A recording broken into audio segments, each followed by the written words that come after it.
దేవుని పరిశుద్ధమైన నామానికి స్తోత్రములు. దేవుని సన్నిధిలో కర్మేలు అగ్ని అనేటువంటి ఈ యొక్క దేవుని కార్యక్రమంలో దేవుని మాటలు వినడానికి, ప్రార్థించడానికి దేవుని సన్నిధిలో ఏకీభవించిన మీ అందరు కూడా ప్రభునామమున ప్రేమపూర్వకంగా వందనాలు తెలియజేస్తూ ఉన్నాం. మిమ్మల్ని అందరినీ కూడా ఈ కార్యక్రమానికి ఆహ్వానిస్తూ ఉన్నాం. బాగున్నారండి మీరందరూ? దేవుడు మనందరికీ తోడుగా ఉంటా ఉన్నాడు కదా. మీకు అన్ని విషయాలలో దేవుడు తోడుగా ఉంటున్నాడు అనేటువంటి ఆ మాట మీరు గుర్తుపెట్టుకోండి. ఎప్పుడైతే దేవుడు నాకు తోడుగా లేడు అనేటువంటి ఆలోచన మీకు వస్తున్నదో అది అపవాది మిమ్మల్ని మోసం చేయటానికి ఆ తలంపిస్తూ ఉన్నాడనేటువంటిది మీరు గుర్తుపెట్టుకోవాలి. తద్వారా మీరు జారిపోతారు. దేవుని సన్నిధిలో నుండి మీరు క్రమంగా దూరం అయిపోతారు. అపవాదికి చోటివ్వద్దు. అపవాది పెట్టేటువంటి ఆలోచనలకు మీరు చోటివ్వద్దు. మీరు వాటిని త్రోసివేయండి. అపవాది తలంపులు కూడా మీ హృదయంలోనికి రానివ్వకండి. దేవుని మాటను మీ హృదయంలో భద్రపరచుకోండి. అది మీకు విజయాన్ని ఇస్తుంది. అటువంటి కృప పరిశుద్ధాత్మ దేవుడు మనకందరికీ దయచేయునుగాక. ఆమేన్. ప్రియ దేవుని బిడ్డలారా, నేటి దినాన ఒక మాటను మనము జ్ఞాపకం చేసుకొని ధ్యానం చేసుకుందాం. ఈ లోకములో మనము జీవించేటువంటి సమయమున లోకముతో మనము విభేదించి లోకాన్ని నెట్టివేసి ఆత్మీయ జీవితాన్ని మనం కట్టుకోవాలి. ఇది గుర్తుపెట్టుకోండి. లోకముతో స్నేహం చేస్తూ ఆత్మీయంగా కూడా బలం పొందుకోవాలంటే అది జరిగేటువంటిది కాదు. నేను సాతానుతో స్నేహం చేస్తాను, దేవునితో స్నేహం చేస్తానంటే దేవుడు మన స్నేహాన్ని అంగీకరించడు, మనతో స్నేహం చేయడు. నేను దేవునితో చేస్తాను, నీతో కూడా చేస్తాను అంటే సాతాను ఒప్పుకుంటాడు, కానీ దేవుడు అంగీకరించాడు. ఎందుకంటే దేవుడు పాపిని ప్రేమిస్తాడు. పాపం చేస్తుంటే నువ్వు ఆ పాపాన్ని విడిచిపెట్టాలనేటువంటి నిర్ణయాన్ని నువ్వు కలిగి ఉంటే నువ్వు దేవుని దగ్గరకు వచ్చి క్షమాపణ అడిగితే నిన్ను ప్రేమించి పాపం నుంచి నీకు విడుదలనిస్తాడు. ఆ పాపాన్ని మాత్రం దేవుడు ప్రేమించడు. పాపిని ప్రేమిస్తాడు కానీ పాపమును దేవుడు 100కి 100 పాడు కాదు, ఇంకా అధికంగానే దానిని అసహించుకుంటాడు. నువ్వు వస్తే ప్రభువా అని నువ్వు ఆయన దగ్గర చేతులు చాపి ప్రార్థన చేస్తే, నన్ను క్షమించయ్యా అని నువ్వు వేడుకుంటే తప్పకుండా నీ మీద కనికరం చూపించి నిన్ను తన బిడ్డగా అంగీకరించి ముద్రిస్తాడు. దేవునికి మహిమ కలుగునుగాక. హల్లెలూయా. అటువంటి జీవితము మనం జీవించాలి అంటే, ఆత్మీయంగా అభివృద్ధి పొందాలి అంటే మనం ఎలా ఉండాలి అంటే ఏక మనస్సును కలిగి ఉండాలి. దేవునికి ఉన్నటువంటి మనస్సును మనము కలిగి ఉండాలి. దేవునికి కలిగి ఉన్నటువంటి ఆలోచన మనం కలిగి ఉండాలి. మనం కూడా అదే ఆలోచన చేయాలి. దేవుడు నడిచినటువంటి నడకే మనం కూడా నడవటం ప్రారంభించాలి. దేవుని యొక్క తలంపులలో నీవు ఉండగలగాలి. ప్రియ దేవుని బిడ్డలారా, అన్ని విషయాల్లో ఏక మనస్సు కలిగి ఉండాలి. అప్పుడు దేవుడు నిన్ను ఎంతగా హెచ్చిస్తాడో నీవు ఊహించలేవు. ప్రియ దేవుని బిడ్డలారా, 2-3 సందర్భాలు మనం జ్ఞాపకం చేసుకుంటే దేవుని యొక్క బిడ్డలు ఎలాంటి ఆశీర్వాదాలు పొందుకున్నారు ఏక మనస్సును కలిగి. అలాగా వారు ప్రార్థన చేసినప్పుడు, వారు జీవించినప్పుడు ఎలాగా వారు హెచ్చించబడ్డారనేటువంటి మాటలు చూస్తే, మొట్టమొదటిగా అపోస్తుల కార్యముల గ్రంథములో మొదటి అధ్యాయములో అక్కడ ప్రభువారు సమాధిని గెలిచి లేచి ఆ తర్వాత ఒలీవల కొండ మీద నుండి ఆయన పరలోకమునకు కొనిపోబడటము అవన్నీ కూడా మనము ఆ మొదటి అధ్యాయంలో వ్రాయబడింది. అక్కడ వారు చూస్తూ ఉన్నప్పుడు, శిష్యులందరూ కూడా చూస్తూ ఉన్నటువంటి సమయమున ఆయన ఆరోహణమై వెళ్ళిపోయారనేటువంటి మాట మొదటి అధ్యాయము అపోస్తుల కార్యముల గ్రంథము 9వ వచనంలో వ్రాయబడింది. చదవవలసినటువంటి అవసరం లేదు, కానీ మీరు గమనించండి, చూడండి. అక్కడ వారు చూస్తూ ఉన్నప్పుడు ఆయన ఆరోహణమైపోయినటువంటి వారుగా ఉన్నారు. ఆ తర్వాత వారందరూ కూడా, శిష్యులందరూ కూడా ఒలీవల వనము అనబడినటువంటి కొండ మీద నుండి దిగి యెరూషలేమునకు వెళ్ళారు. యెరూషలేమునకు వెళ్ళి వారు, ఆ కొండ ఎంత దూరం ఉందంటే యెరూషలేమునకు విశ్రాంతి దినమున నడవదగినంత సమీపంగా ఉంది. 12వ వచనంలో ఈ మాట వ్రాయబడింది. నడిస్తే ఎంత దూరం ఉంటుందో అంత దూరంలో ఆ యెరూషలేము, ఆ ప్రాంతంలో ఉన్నటువంటి ఆ ప్రదేశానికి వాళ్ళు వెళ్ళి అక్కడ వాళ్ళు ఒక బస చేస్తున్నటువంటి ఆ ఇంటికి పైన ఉన్నటువంటి మేడగదిలోనికి వెళ్ళారు. మేడగదిలోనికి వారు వెళ్ళారు. అక్కడ ఉన్నటువంటి ప్రభువారి యొక్క శిష్యులు, ఆ తర్వాత మరికొంతమంది స్త్రీలు, యేసు తల్లి అయినటువంటి మరియా, ఇలాగా దాదాపుగా ఒక 120 మంది వరకు ఆ కాలంలో వారందరూ ఆ మేడగదిలోనికి వెళ్ళి వాళ్ళు ఏం చేస్తూ ఉన్నారంటే ప్రార్థన చేస్తూ ఉన్నారు అనేటువంటి మాట 14వ వచనంలో చివర్లో వ్రాయబడింది. చదువుతున్నాను చూడండి ఆ చివరి భాగాన్ని. అక్కడ యేసు తల్లి అయిన మరియయు ఆయన సహోదరులను ఏక మనసుతో ఎడతెగక ప్రార్థన చేయుచుండిరి. ఇక్కడ ఒక మాట పరిశుద్ధాత్మ దేవుడు మనకు నేర్పిస్తా ఉన్నాడు. యేసుక్రీస్తు వారి యొక్క శిష్యులు, ఆయన సహోదరులు, మరికొంతమంది సహోదరీలు, యేసు తల్లి అయిన మరియా, ఇలాగా ఇంచుమించు 120 మంది ఆ మేడగదిలోనికి వెళ్ళి వాళ్ళు ప్రార్థన చేస్తూ ఉన్నారు. ఎలా ప్రార్థన చేశారంటే ఎడతెగక ప్రార్థన చేశారు. దేవునికి మహిమ కలుగునుగాక. హల్లెలూయా, హల్లెలూయా. రెండవదిగా ఏక మనసుతో ప్రార్థన చేశారు. ఈ రెండు మనము నేర్చుకోవాల్సినటువంటివి అంశాలు. దేవుని సన్నిధికి మనం వెళ్తా ఉన్నాం, కానీ మనము ఏక మనస్సును కలిగి ఉండట్లా. ఏదో మన అవసరాలు దేవునికి తెలియదన్నట్టుగా అప్పచెప్పినట్లుగా మన ప్రార్థన అవసరతల లిస్ట్ అంతా ఆయన దగ్గరకు పెట్టేసి వచ్చేస్తూ ఉన్నాం. మన జీవితాలు అలానే జరుగుతూ ఉన్నాయి. చాలామంది అలానే ప్రార్థన చేస్తున్నారు. ప్రార్థన చేస్తుంటే కన్నీరు రావట్లా, పశ్చాత్తాపం కలగట్లా, దేవుని యందు విశ్వాసం ఉండట్లా. అప్పచెప్పినట్టుగా బైహాట్ చేస్తారు. చూసారా, చిన్నపిల్లలు కంటత పెడతారు. తెలుగులో కొన్ని పద్యాలు ఉంటాయి, కంటత పద్యాలు అంటారు వాటిని కదా, స్కూల్లో నేర్పిస్తారు. బైహాట్ చేశారు అక్కడ స్టాఫ్, టీచర్స్. అట్లానే మన ప్రార్థన అవసరతలు దేవుని దగ్గర అలా చెప్పేసి అంతే, అవి నెరవేరుతున్నాయా లేదా, దేవుడు వాటిని ఆలకిస్తున్నాడా లేదా, దేవుడు ఆలకించేటువంటి రీతిగా నా జీవితాన్ని నేను పెట్టుకుంటున్నాను లేదా, ఏమీ పట్టించుకోవట్లా. సిగరెట్ తాగేవాళ్ళు సిగరెట్ తాగుతున్నారు, డ్రింక్ చేసేవాళ్ళు డ్రింక్ చేస్తున్నారు, సినిమాలు చూసేవాళ్ళు సీరియల్ చూసేవాళ్ళు చూస్తున్నారు, పాపం చేసేవాళ్ళు చేస్తున్నారు. అవన్నీ జరిగిస్తూనే మన అవసరతలు దేవునికి చెప్తా ఉంటే, దేవునితోటి ఏక మనస్సును నువ్వు కలిగి ఉన్నటువంటి ప్రార్థనేనా, జీవితమేనా అది? వాళ్ళ అక్కడ ఆ చేరినటువంటి మేడగదిలో చేరినటువంటి 120 మంది కూడా ఎలా ప్రార్థన చేశారంటే ఏక మనస్సుతోటి ఎడతెగక ప్రార్థన చేశారు. ఈ అనుభవంలో నీ జీవితం ఉన్నదా ప్రియ దేవుని బిడ్డ, ప్రియ విశ్వాసి? నువ్వు విశ్వాసిగా ఉంటున్నావు అనుకుంటున్నావు, కానీ నీలో విశ్వాసం అనేటువంటిది లేదు. విశ్వాసం అంటే దేవుని మీద పూర్తిగా ఆధారపడాలి.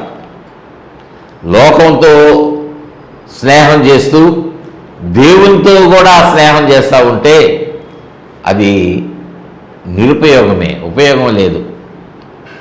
నువ్వు దేవుని మీదే ఆధారపడితే లోకాన్ని నువ్వు ఆశించవు. లోకంలో చెప్పేటువంటి ఆలోచనలు కాదు, దేవుడిచ్చేటువంటి తలంపులను బట్టి నువ్వు నడవాలి.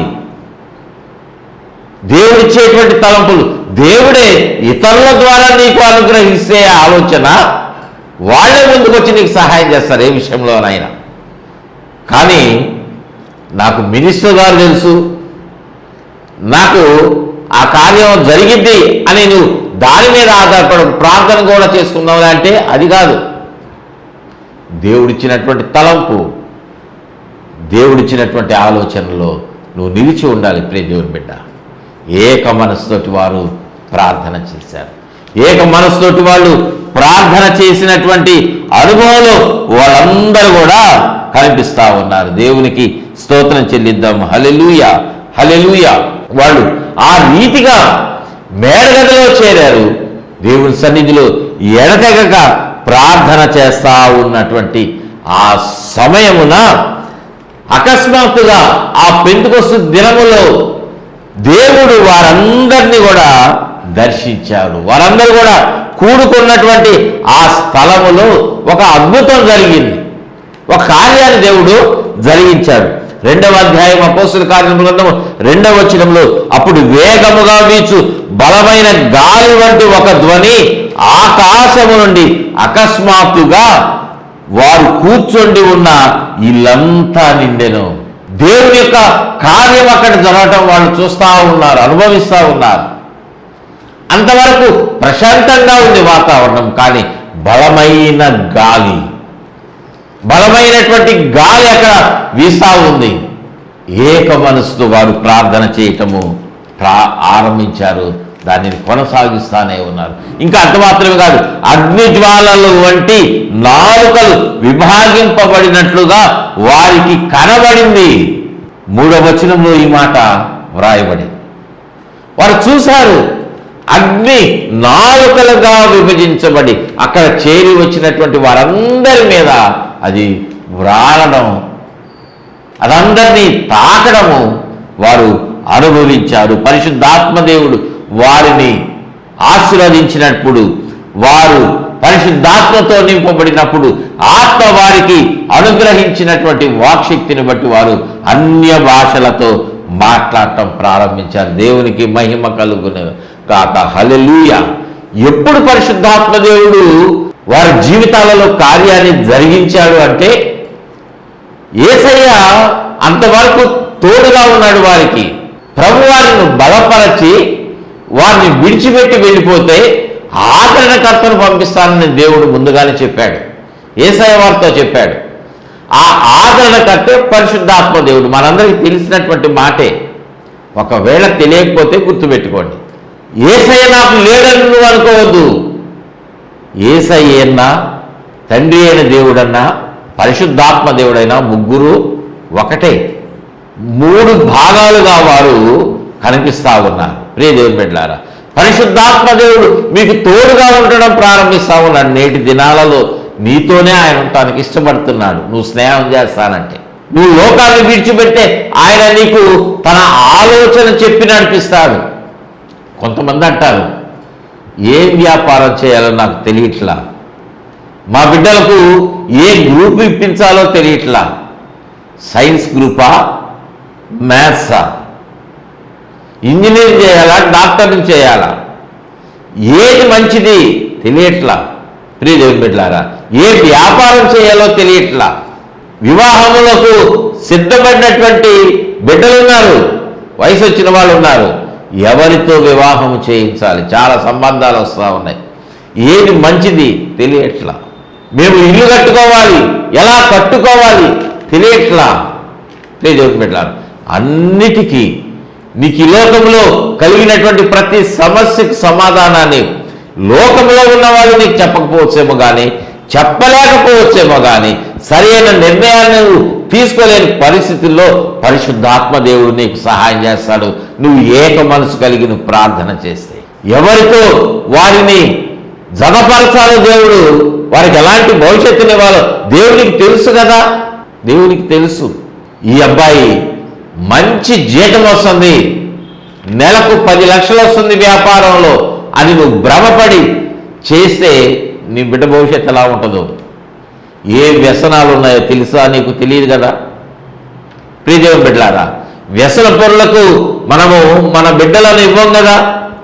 మనము దేవుని బిడ్డలకి ఇవ్వాలనుకుంటాం, వాళ్ళు క్షేమంగా ఉండాలని కోరుకుంటున్నాం. కానీ నిర్ణయం నువ్వు తీసుకోవాలంటే పరిశుద్ధాత్మ దేవుడి సహాయం నీకు తప్పనిసరిగా నీకు అవసరంగా ఉన్నది. నీకు తప్పనిసరిగా ఆయన అవసరం నీకు ఉన్నది.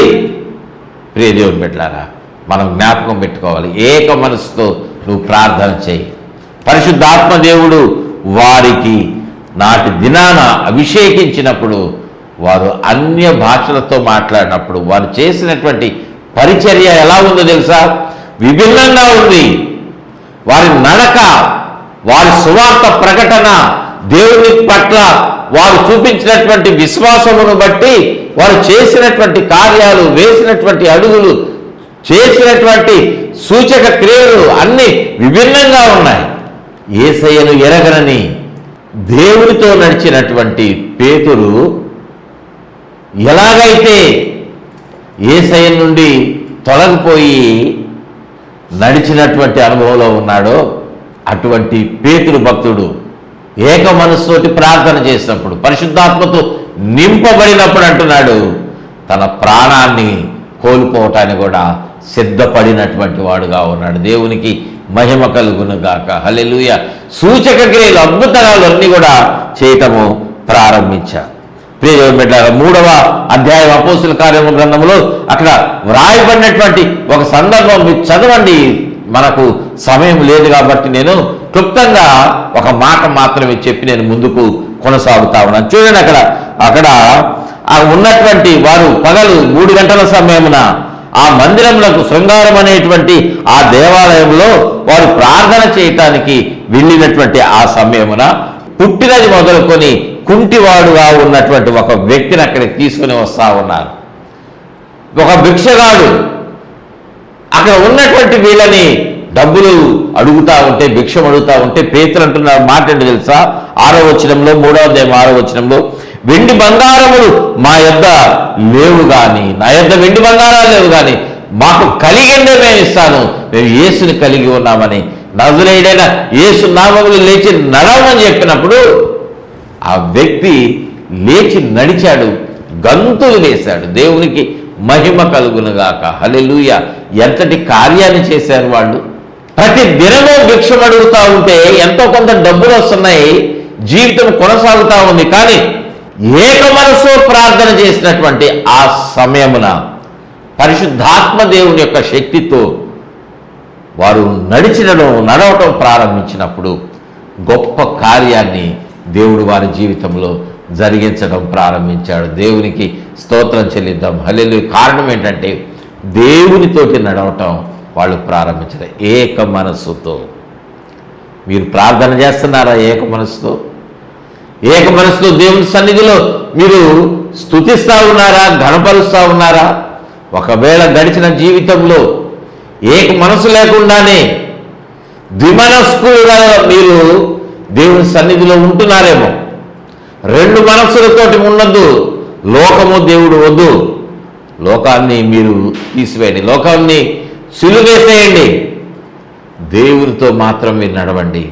దేవుని యొక్క ఆలోచన కలిగి మీరు జీవిస్తే దేవుడు నడిపిస్తాడు మీకు. దేవునికి స్తోత్రం చెల్లిద్దాం. హల్లెలూయా, హల్లెలూయా.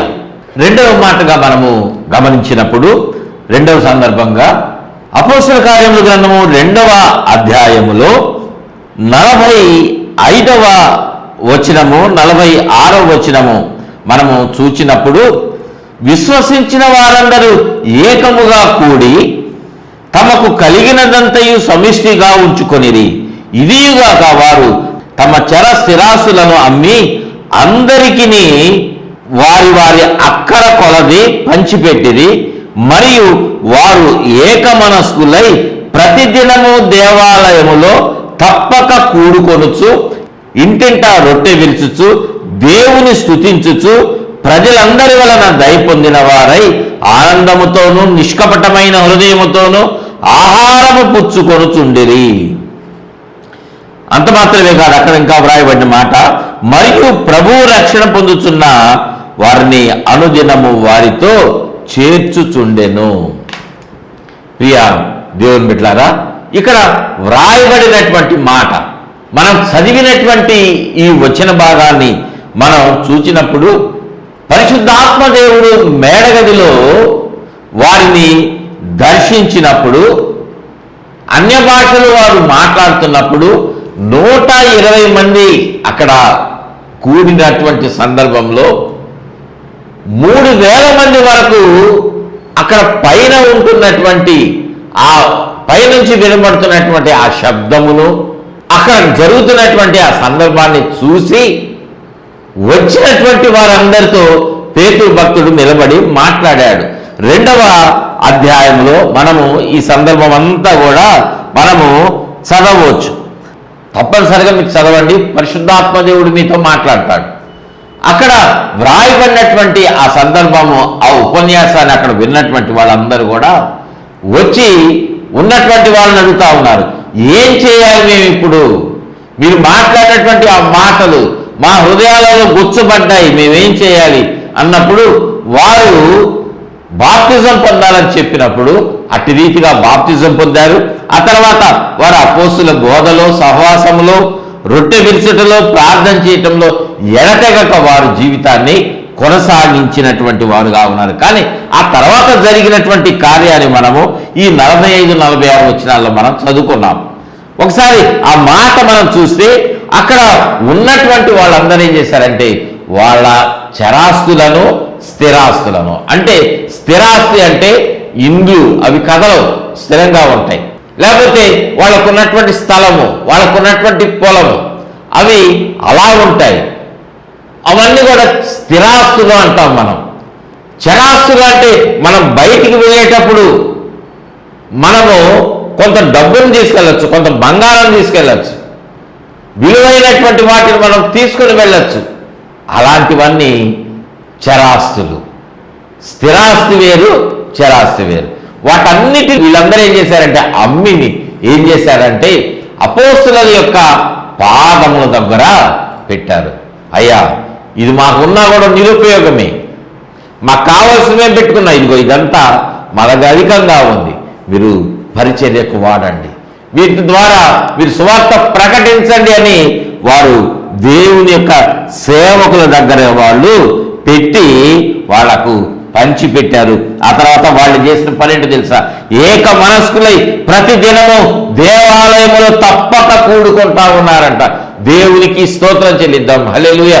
దేవాలయంలో వారు కూడుకునేటువంటి సమయంలో ఎలా ఉన్నారంటే ఏక మనస్సును కలిగి ఉన్నారు. దేవుని బిడ్డలారా, మీరందరూ మీ కుటుంబం అంతా ఏక మనస్సుతోటి దేవాలయానికి వెళ్తున్నారా? దేవాలయానికి ఎందుకు వెళ్ళాలి? అనుదినము రొట్టె విరుస్తూ ఉన్నారు. ప్రభువారి యొక్క శరీర విషయంలో వారు పాలు పంపులు పొందుతూ ఉన్నారు. ఎట్లా పడితే అలాగా తీసుకోకూడదు. ప్రభు యొక్క శరీరము ఇది దేవుని యొక్క శరీరం అని ఆ కమ్యూనియన్లో, బల్లారాధనలో సేవకులు ఇచ్చేటువంటి ఆ రొట్టె అది దేవుని శరీరంగా నువ్వు భావించి పరిశుద్ధతతో తీసుకోవాలి, పాపంతో కాదు. నువ్వు ఏ దోషం లేకుండా నువ్వు ఆ రొట్టెను మనం తీసుకోవాలి. అది దేవుని యొక్క శరీరం. నీ కొరకు విరవబడినటువంటి శరీరంగా నువ్వు భావించి దానిని తీసుకోవాలి.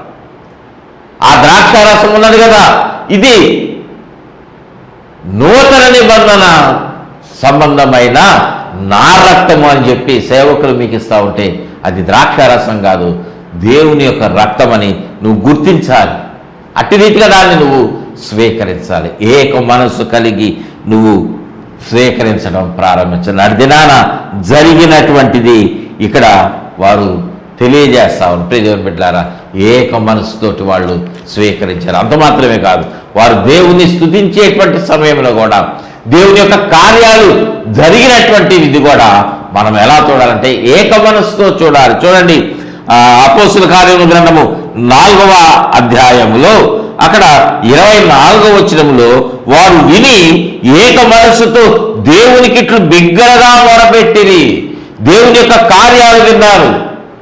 అక్కడ శృంగారం అనేటువంటి ఆ దేవాలయం దగ్గర ప్రభువారు చేసినటువంటి ఆ యొక్క సూచక క్రియ, అంటే అపోస్తులైన పేతురు ద్వారా జరిగించబడినటువంటి ఆ సూచక క్రియ, పుట్టినది మొదలుకొని కుంటివాడుగా ఉన్నటువంటి ఆ వ్యక్తి 40 సంవత్సరాల కంటే ఎక్కువ ఉన్నటువంటి ఆ వయసు ఎక్కువ ఉన్నటువంటి ఆ వ్యక్తి జీవితంలో దేవుడు చేసినటువంటి కార్యాలను వారు చూసినటువంటి వారు, విన్నటువంటి వారు అందరికీ అక్కడ తెలియజేసినటువంటి ఆ సందర్భాన్ని బట్టి వారు విని దేవుని ఏం చేశారంటే ఏక మనసుతోటి దేవునికి బిగ్గరగా స్తుతిస్తూ మొరపెడతా ఉన్నారు. ఏం మొరపెట్టారయ్యా అంటే, నాథా, నీవు ఆకాశమును, భూమిని, సముద్రమును, వాటిలోని సమస్తమును కలుగజేసిన వాడవు. దేవునికి మహిమ కలుగును గాక. హల్లెలూయా. విశ్వసించారండి. నేటి దినాన గొప్ప గొప్ప సైంటిస్టులు, ఉన్నతమైనటువంటి చదువుకున్న వాళ్ళు ఏమంటారో తెలుసా? దేవుడు కాదు సృష్టి చేసింది, ఇదంతా అలా ఏర్పడింది. మనం ఎక్కడి నుంచి వచ్చాము? కోతిలో నుండి మనం క్రమంగా ఆ తోక అవన్నీ కూడా మారిపోయి మన అవతారం ఇప్పుడు ఇలా మిగిలింది అని అనుకుంటున్నారు. అలా ప్రకటన చేస్తూ ఉన్నారు ప్రియదేవుని బిడ్డలారా. కానీ ఇక్కడ వీళ్ళు ఏమంటున్నారో తెలుసా? ఆకాశమును, భూమిని, సముద్రమును, అందులో ఉన్నటువంటి సమస్తమును సృష్టించిన వాడు నీవే. దేవునికి మహిమ. హల్లెలూయా. దేవుని యొక్క గొప్పతనాన్ని వాళ్ళు స్తుతిస్తా ఉన్నారు. నువ్వెలా ఉన్నావు ప్రియదేవుని బిడ్డలారా? ఏక మనసుతో నువ్వు స్తుతిస్తా ఉంటే దేవుడు నీ ద్వారా కార్యాన్ని జరిగించేటువంటి వాడుగా ఉన్నాడు. దేవుడు నీ ద్వారా తన లేఖనాలను ప్రచురపరచి అనేకుల రక్షణకు నిన్ను వాడుకుంటాడు. ఏక మనస్సును కలిగి ఉండు. ఏకాత్మతో నువ్వు దేవుని సన్నిధిలో ఏకీభవించు. నీ జీవితంలో గొప్ప కార్యాన్ని, అంటే నువ్వు కార్యాలు నీ జీవితంలో చూడాలి అంటే, ఆశీర్వాదాలను అనుభవించాలంటే నువ్వు ఎలా ఉండాలో తెలుసా? దేవుని మీద ఆధారపడు. దేవునితోటి నీ మనసును ఆనుకో. దేవుని మీద ఆనుకో. వాక్యం మీద ఆనుకో. వాక్యం మీద ఆధారపడు. ఏక మనస్సు నువ్వు ప్రార్థన చేయి. నీ కుటుంబంతో కలిసి ప్రార్థన చేయి.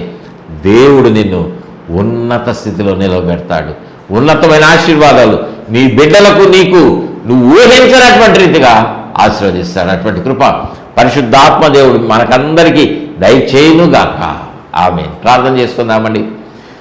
ప్రేమ కలిగిన తండ్రి, పరిశుద్ధుడా, మీకు వందనాలు నాయన. ఈ మాటలు మీరు మాతో మాట్లాడారు అయ్యా. మీరు మాట్లాడిన ప్రతి మాట నాయన మేము హృదయానుసారముగా వాటిని స్వీకరించి అనుసరించి ఏక మనసుతో మీ మీద మేము ఆనుకోవటం మాకు నేర్పించండి.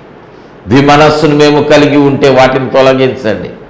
లోక స్నేహమును మా నుండి దూరపరచి మీ మీద మాత్రమే మేము ఆనుకొని మీ ఆలోచనలు, మీ లేఖనాలు, మీ తలంపులు, మీరే మాకు బోధిస్తున్నటువంటి ప్రతి మాటలో మేము ఏకీభవించి ముందుకు నడిస్తే మా జీవితాలు ఉన్నత స్థితిలో మీతో ఉండేటువంటి ఆ అనుభవంలో ఉంటాయి కనుక అటువంటి ఆధిక్యత మాకందరికీ నీ దయచేయమని మమ్మల్ని అందరినీ ప్రభావ మీరు దీవించండి. ఈ మాటలు వింటున్న వారిని, వారికి ఉన్నటువంటి ప్రతి అవసరతలు నాయన, ప్రతి విషయంలో, ఆరోగ్య విషయంలో నాయన, వారికి ఉన్నటువంటి ప్రతి తలంపులో, బిడ్డల జీవితాలలో, చదువుల్లో, అన్ని విషయాలలో మీ నామానికి మహిమ నాయన. ఎక్కడైతే బంధించబడి ఉన్నారో వాటన్నిటి నుంచి విడుదల అనుగ్రహించి ఆశీర్వదించి నిలవబెట్టమని, మీరు ఆకడ కొరకు సిద్ధపరచమని, కార్యక్రమాన్ని స్పాన్సర్ చేసినటువంటి బిడ్డను మీరు దీవించి వర్ధిల్ల చేయమని యేసయ్య నామమున అడిగి వేడుకుంటున్నాము తండ్రి. ఆమేన్, ఆమేన్, ఆమేన్. తండ్రి, కుమార, పరిశుద్ధాత్మ త్రియేక దేవుని దీవెన, కాపుదల, భద్రత ప్రతి ఒక్కరికి తోడుగా ఉండి వర్ధిల్ల చేయునుగాక. ఆమేన్, ఆమేన్, ఆమేన్. God bless you all.